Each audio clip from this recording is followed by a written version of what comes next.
Today we are hearing from some of those who approved a plan that could have led to millions of dollars going into the pockets of JEA executives. It was day 5 in the federal trial against the former JEA CEO and former chief financial officer. Both are charged with conspiracy and fraud for coming up with a plan that prosecutors say could have led to huge bonus payouts if JEA had been sold.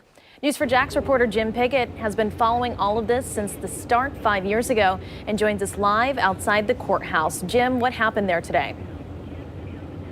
Well, they finished their court proceedings today, but here at the federal courthouse, when people are walking out, of course, I'm trying to talk to them. But I have to tell you today, board members actually took the stand, former JEA board members that passed that whole bonus plan that some say could have gotten millions to those executives. So I had a chance to ask them about that, why they did that. We talked to Reverend Fred Newbill, who was a former board member. Here's what he said walking out of court. What do you think this trial is important? I think it is. Why so? Because it's Jacksonville, and I think that you have to weigh everything out.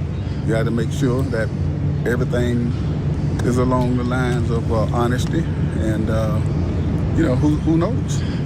One question that was asked, I know of when Kelly was on the stand, is that do you think that it's fair, that it needs to be done? I'm trying to think of the exact word of the question out there. Oh, had you known that employees could have made so much money off of this, is that something you would have approved at the time? I think I answered that. No. No, you would not have approved that. No. And I'm sorry I wasn't up there. And that's why you see, that's why people are watching this. They're concerned. Right. Do you think it's going to come out? How do you think this is going to come out? I'm not sure. I'm just praying. I'm praying for the city of Jacksonville and the prosecution and the defense.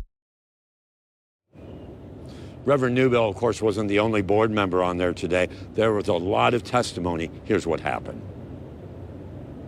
This is Kelly Flanagan as she left the courthouse earlier today.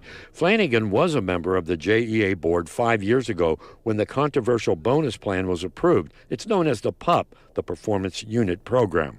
On the stand today, she was asked many questions about how the board was presented with the plan by CFO Ryan Wanamaker. And during the testimony, she said, had she known the payout could have been so high for employees if JEA was sold, she would have never voted to approve it. Evidence did show she had questioned about the plan and how it worked. Flanagan said during that time the PUP was briefly discussed and approved. It was never mentioned that JEA could be sold and that millions of the profit from that could go to top executives like Zahn and Wanamaker. Prosecutors said it was Zahn and Wanamaker who devised the plan, and that's why they're on trial.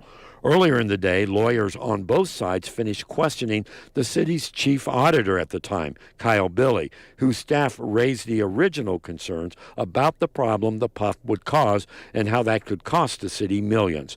Billy testified he thought there were problems and he questioned it from the start when information about the PUP plan was not immediately available to auditors before the JEA board voted on it nearly 5 years ago. You know, I told you I've been talking to people coming out of the courthouse. This is Ryan Wanamaker. As he was leaving today, of course, he had nothing to say. His attorney said what they're saying is everything will be in court. Also today, like I mentioned, other former board members were on there. A cross-examination is taking place. That's going to resume tomorrow at 9 a.m. We'll be here. For now, we're live at the federal courthouse. Jim Pickett, Channel 4, the local station.